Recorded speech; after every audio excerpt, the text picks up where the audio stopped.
What is up, my fighting game enthusiasts, fighting game fans, and fellow fighting game washed up players? You're listening to your only home for competitive fighting game news, FGC Cast, hosted by two players who could not afford to go to EVO Japan. That's what right, we're saving. I am, as always, the Purple Sharpie, and I'm here with Saki Sakura, yet another frugal member of the fighting game community. How are you doing today, Saki? Hello, I'm only frugal when I'm plus on block. Hello, and we're back to another episode. Sharpie, it's been a crazy week, right? With all of this content happening. It really, I've been completely and totally overwhelmed with all the news coming out of EVO Japan. Just do want to let our listeners know that this episode, we will not be covering EVO Japan. We will be doing another exclusive episode about that. That's how much news came out of EVO Japan.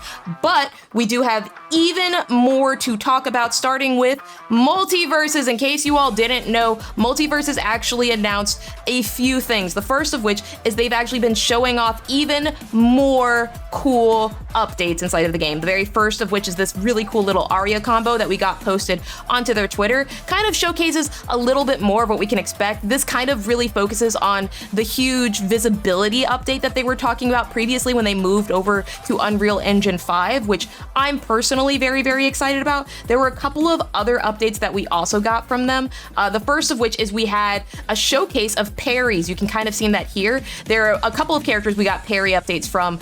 They did state that every single character inside of the game will have parries, and they also stated that similar to parry functions inside of other games like Third Strikes, like Skullgirls, like Marvel vs. Capcom, basically any fighting game you can think of that has parries, it is going to work very similar to that. Basically, as you can see inside of these video examples, if you are able to parry in a certain type of timing, you do go ahead and recover significantly faster than you would if you had blocked it otherwise, allowing you to basically be like Saki kind of, foretold earlier, plus on block, or basically plus on that reaction, and you can go ahead and, punish your opponent for that. However, if you do miss the timing on it, it will be incredibly negative, meaning that you'll be punished in an incredibly destructive way. But that wasn't the only news that we got. We also got a really cool showcase of dash attacks. Dash attacks are something that every single character inside of the game is going to have, as showcased inside of this video example right here with Iron Giant. Basically, it's a cool way of ending your combo, breaking your combo, or even starting your combo.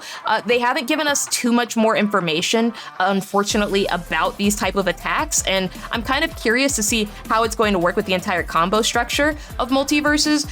But we did also get an update and an idea of how the graphics are going to change. This is kind of a video example of what Harley's box did previous to the update. Now that they're in Unreal Engine 5, you can kind of see inside of this specific aspect that it actually has even more frames. The animation's been cleaned up a little bit more. The color is a lot more visible, a lot more obvious, and most importantly, the box actually floats up, causing it to be almost an active hitbox, if that makes sense. So I gotta ask, Saki, with all of these crazy updates that we're getting inside of MultiVersus, or is there any part of the update thus far that you're incredibly excited about? I know that you're a Finn main, so I have a feeling that Arya combo we showed off earlier is kind of like, tickling you, right?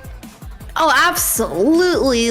I know when I played Arya just for the tiny bit back when MultiVersus was still in the early access launch, her attacks are very difficult and specials are very difficult to execute. She's not a character that you're just meant to be picking up and getting comfortable with her immediately.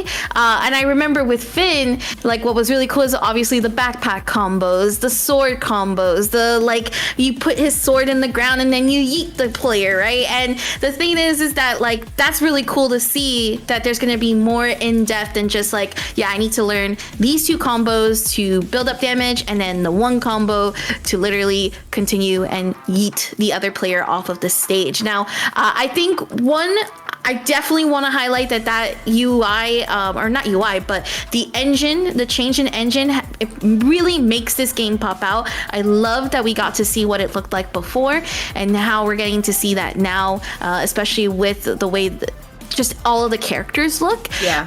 And then more than anything, we kind of talked about this in the previous episode. So if you haven't done so yet, make sure you're subscribed to our YouTube as well as to Spotify, Apple, and where we're at as well, because we talked about the attack speed a little bit before. We did. And it looked like they actually we're fixing that. It looked like, yeah, this was just focused on netcode.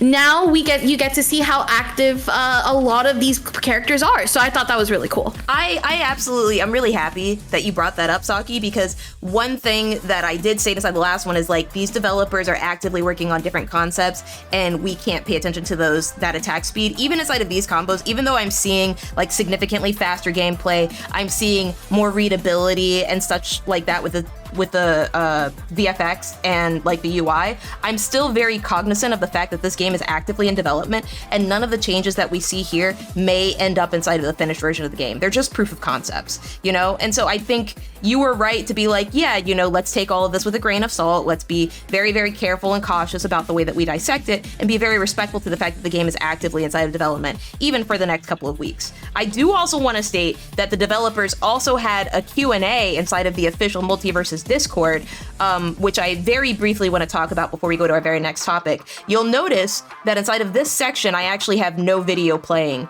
outside of our very, very cute little avatars that we personally have here, Saki. And there's a very specific reason why.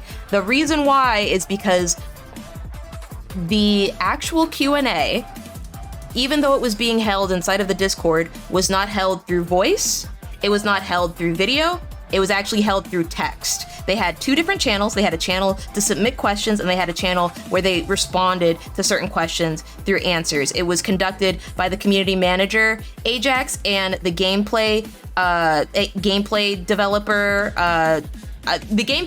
Ajax, and the community manager, Nakat, were the people who actually showcased this. And I'll be very, very, very blunt here. I was completely and totally expecting a video QA. You know, I think a lot of the community was. Yeah.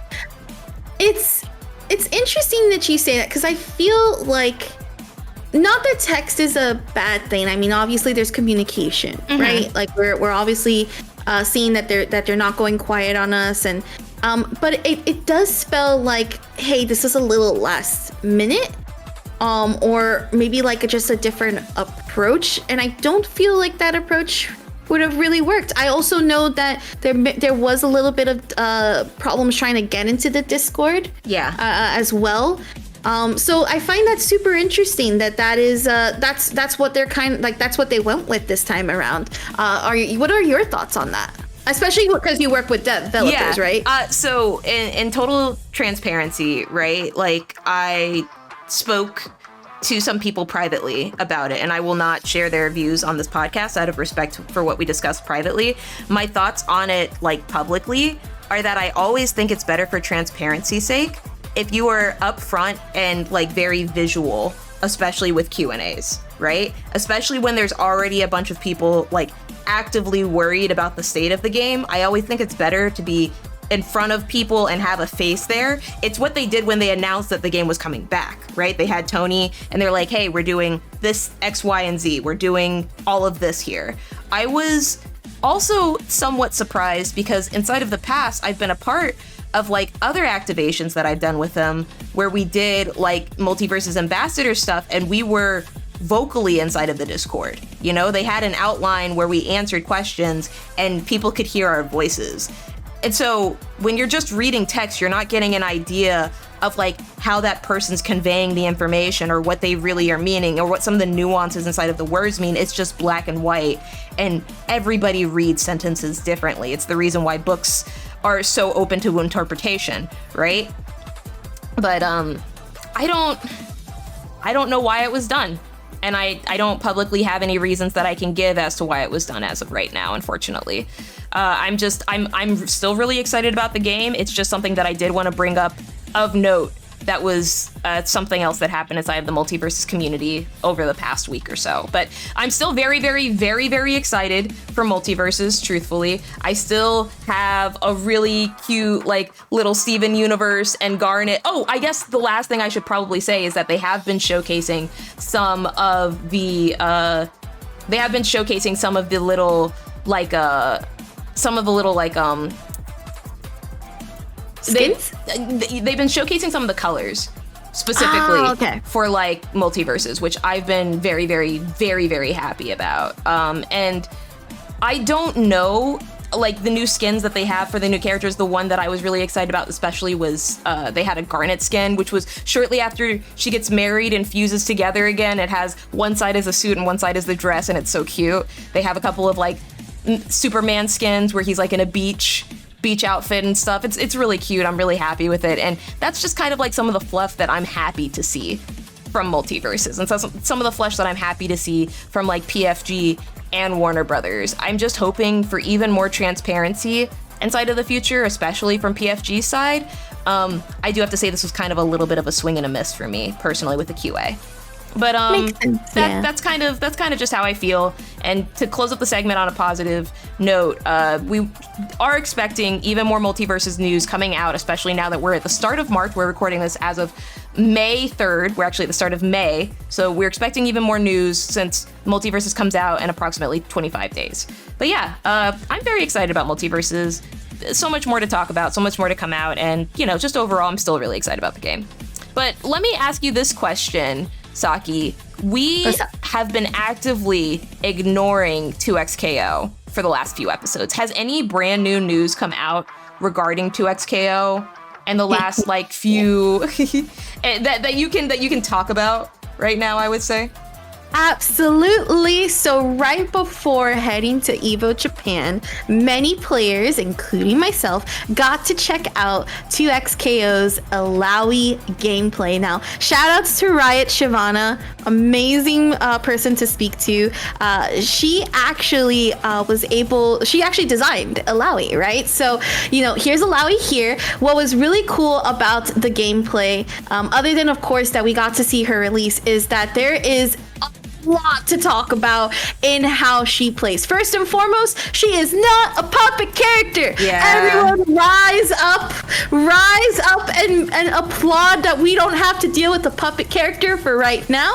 I know, you know, some of her tentacles that you just saw there that she set up, they may look like puppets, but they're really not. Instead, she actually has more control over them as part of like her moves to actually spend on. And then right there, we got to see her level 3 super, which is basically the eye of her sea god, the Kraken herself.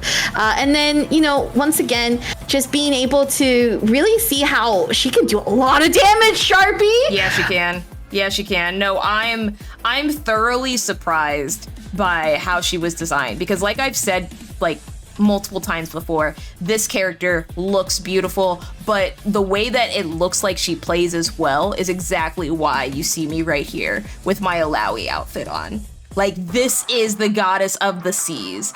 This is the wielder of and the vessel of Nagakeboro. This is the woman who has gotten Brahm's eye and Brahm's respect. You know, this is a powerful person, and I am absolutely in love with everything she talked about. I do want to note, like, this is actually a really important aspect of all of it. Truthfully, they kind of briefly go over it inside of the showcase, which I do recommend like people watching and checking out. But one of the things they talk about is that even though she's not a puppet character, you kind of see like these little like splash zones around her tentacles, like those little like green areas. That's the area that she can basically, if she uses an attack move inside of that area, it allows her to like basically command that tentacle. So there are opportunities and combos where you can see she activates it. That one had no splash zone, right? So Carolyn, otherwise known as Riot Shyvana, works really, really hard at making sure that like there's basically a fair amount of like activity that you can use. And you can see after you use that splash zone, right?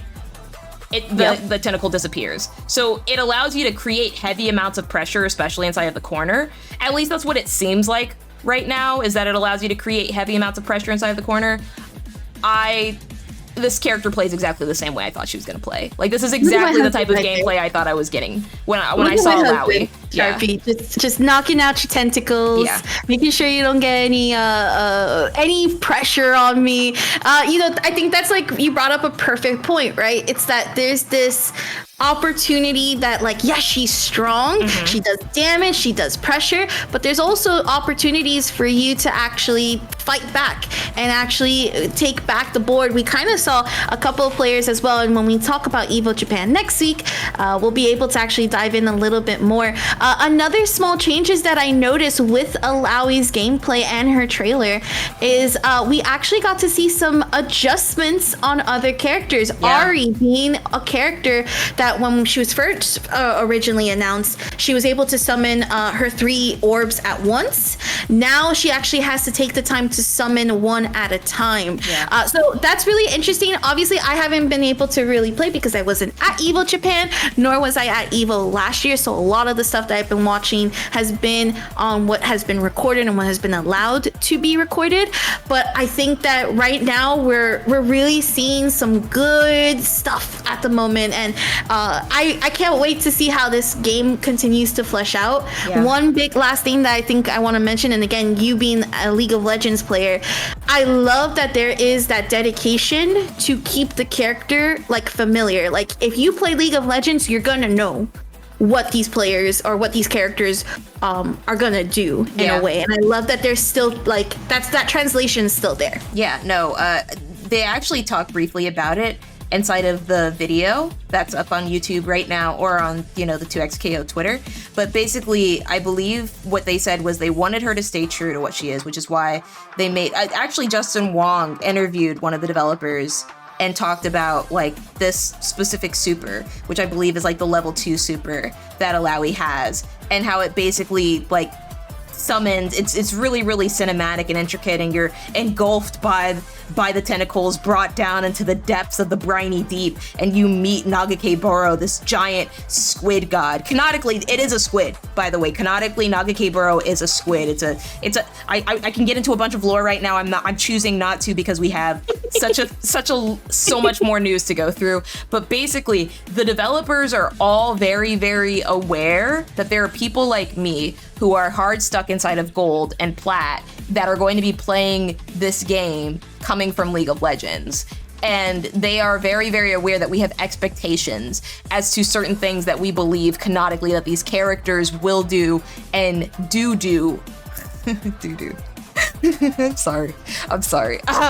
Will do inside of this game, and they're trying their best to address it. I know we've talked before about Echo Super, but Illaoi Super, I think, is really, really adherent to the fact that Illaoi is exclusively a priestess. She's someone that's used to summon, like, she's a vessel of a greater being, and you get a glimpse of that greater being for the very first time here inside of that super, They talk about it inside of Runeterra as well, or Legend of Runeterra, otherwise known as the card game, but seeing it even more fleshed out specifically inside of the fighting game is just literally so satisfying, so completely and totally satisfying. Saki, I'll go ahead and give you last thoughts on this. I think that we are going to be seeing probably one of the best fighting games since Guilty Gear Strive, honestly. That's and crazy. I can't wait. No, you're right though. You're right. Like I agree with you.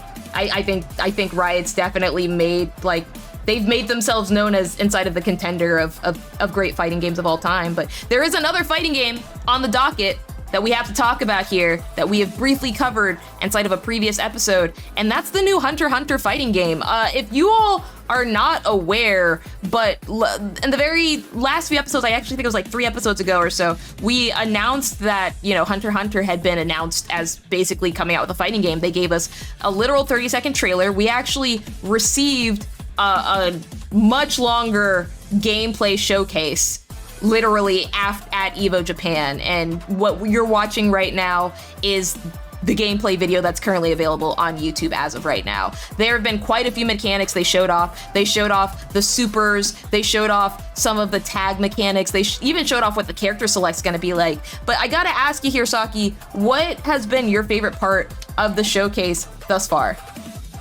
So I think probably my favorite thing about the showcase is the speed.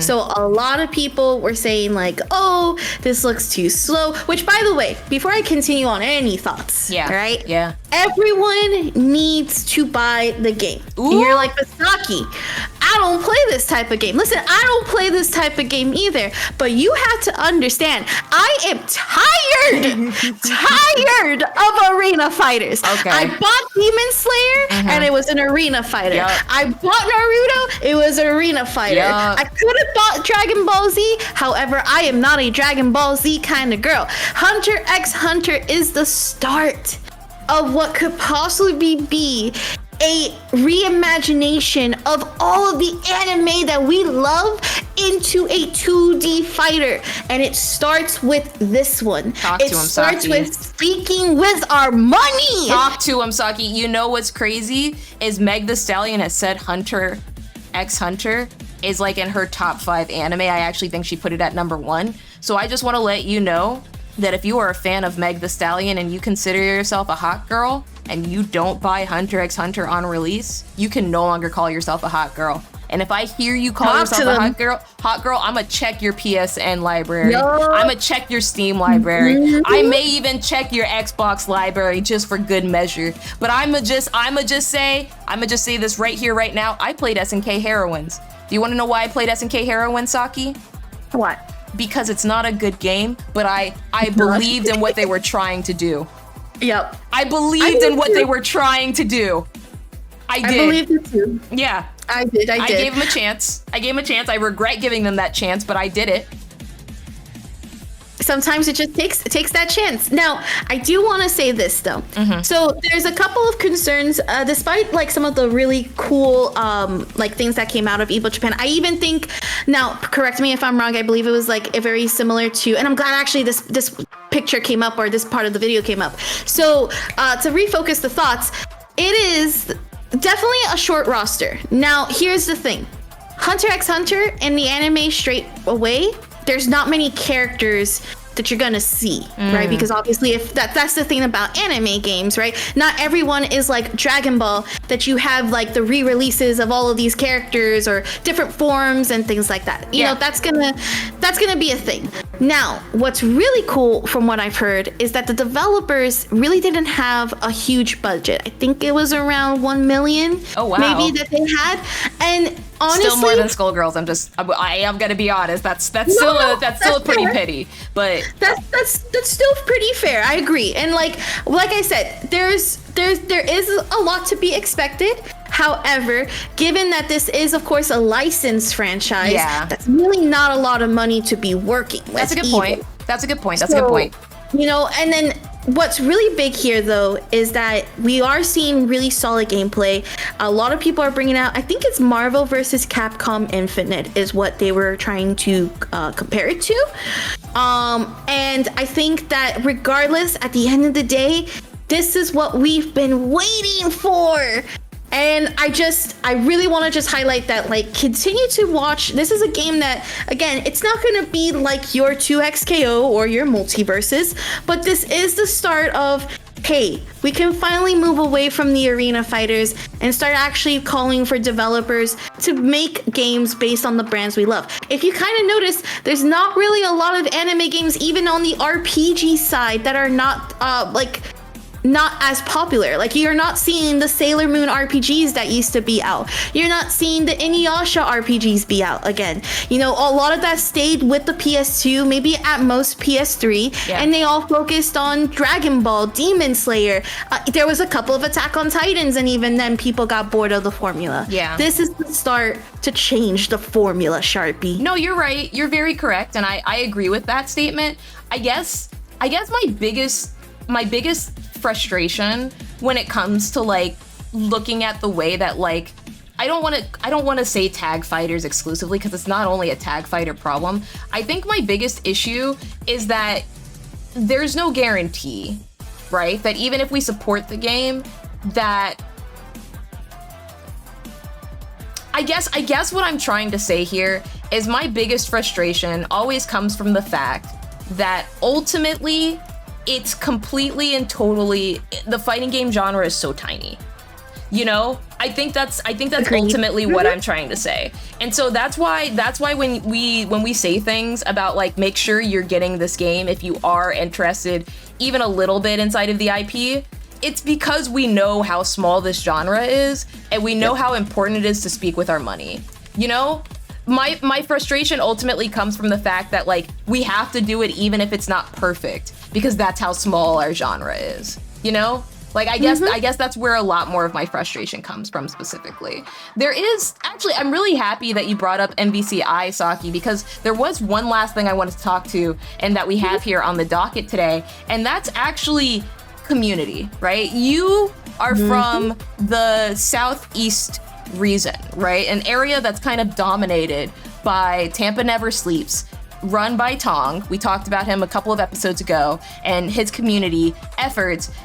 But specifically, he comes from a community that we also talked about last episode, which is the Marvel community. Now, the Marvel community, like I said previously, is very well known for their passion. In that vein, community passion has made it so that MVCI is getting a second chance at life. Maximilian has personally funded someone to go ahead and actually update the entirety of Marvel vs. Capcom Infinite to create cell shading. Now, Saki, I know you're looking at this and you're freaking drooling. Am I right? Like, you're drooling, because I'm drooling. So, okay, don't yell at me, Sharpie. Don't yell at me. Oh no, Saki's not drooling, bro! I'm drooling for the looks. However, I'm not really a Capcom fan. Let's go ahead and end the stream. Let's go ahead and talk offline about that. Let's go. No, I'm very particular. I'm gonna give you the floor. I'm gonna give you the floor for 2 minutes. Talk to me. Okay, I got this. I'm very particular about my Capcom games, okay? Like, I personally like, my Resident Evil, maybe a tiny bit of Monster Hunter, and then the rest tend to be like the more, I want to say like hidden gems that are like RPGs from Capcom, but like as far as like Street Fighter and Marvel, like, I'm sorry, it's not for me. Okay. This is kind of why I don't actually pick up Marvel vs. Capcom, because it's just not for me. No, I get it. I understand. It's not for everybody. Some people have interesting taste in video games. It looks really cool though. Like, I'm happy to see that the community is getting something of this nature. Yeah. Especially because I really do feel that at some point developers should be working with modders, especially when it comes to their older games, because modders have accomplished something that honestly some of the devs can't have accomplished themselves, which is reworking the old coding that is in these older games and then providing them a new touch of life. Like, we talk about it all the time, when we look back at like how some games didn't have rollback, but thanks to modders that worked. Is it expensive? Sure, but a lot of these modders are already working on a free, very limited, if at most, if they are earning from a Patreon, know, and that's it. That's literally it. And I feel like a lot of the times, you have your company that, yes, you have your team, but then there's just some people who, like, they don't have that gift to be working around with older games of this nature, and modders can be a really good force in community. Yep, I agree. I absolutely agree. Final thoughts, want to go ahead and show off this kind of like proof of concept that the modder Ren, otherwise known on Twitter as @wistfulhopes, all one word, went ahead and showcased. They actually did a really cool dissection into what it takes to kind of like mod a game like this. They talked about how they cel shaded all the texture, they ripped the textures from the games, they painted over the base colors of the game, they added the flat colors, went ahead and painted over it again, added that, ripped the models, put them inside a blender, updated the shading to match the models, and then after that, like, the outline mesh does most of the work, so you can see like really, really cool cel shading basic effect inside of here. And I just thought that was really cool. Saki, I know I give you a lot of like hard times, especially about like, you know, playing top tier characters or, you know, picking a character that I don't particularly like or not playing a game that I absolutely love. But I really do respect you for like not possibly like liking this game. I come from Team Fighters, so having an opportunity to play a game like Marvel vs. Capcom that aesthetically looks more similar to other Team Fighters that I've played is really exciting to me, but I understand it's obviously not everybody's cup of tea. For those of you who happen to have great taste, similar to myself, I would consider following Maximilian on Twitter, following Wistful Hopes on Twitter, and following along with that project as it stands. But with that being said, we have officially come to the end of this podcast. Saki, I just want to say thank you so much again for taking time today, for being here, and do you have any final thoughts this episode? I do, and I think that there's a little bit of words of wisdom from FGC Mom. Okay, listen. Aww. If you are a content creator, specifically FGC, because of course we're the FGC cast, right? Yeah. Remember that you are doing great things even with your 1 viewer, your 5 viewers, your 10 viewers. You know, just the other day, Sharpie, your FGC Mom post got me like, you know what? I am doing good, because I may have 10 viewers here on Twitch, but I got 20 viewers on TikTok, I got 15 viewers on YouTube, and I got you all lovely folks here on the FGC cast. I think I'm doing a pretty good job. I think you are too, Saki. I think you are too. And you know, I just want to actually shout out all of those awesome viewers, especially on YouTube, because we are actually literally, as we are now currently recording, at 191 subscribers on YouTube. Literally at the start of April, exactly 33 days ago, we had sub 100 viewers. We have almost doubled that now. So I just want to say thank you to everyone for following and supporting. I especially want to shout out Sonic Fox and Justin Wong, who retweeted the late night sets with SHARPIE segment that I started working on, which you should also be checking out. It's exclusively on our YouTube. I go ahead and I interview a contestant from Justin Wong's reality show called Next Up. It's really, really good. We do have a couple of other interviews lined up. But Saki, I understand that there are other ways for people to support the cast besides just checking out our YouTube. And what are those ways? Well, some of those ways is that you can, of course, go ahead and rate the podcast on Spotify and Apple Music. We love to see your thoughts. Let us know. We see everything. And of course, you know, follow all of our channels. Follow all of us, where we're going and what we're doing, because we wouldn't be here without you. Yep. And you guys know, as always, we will see you offline.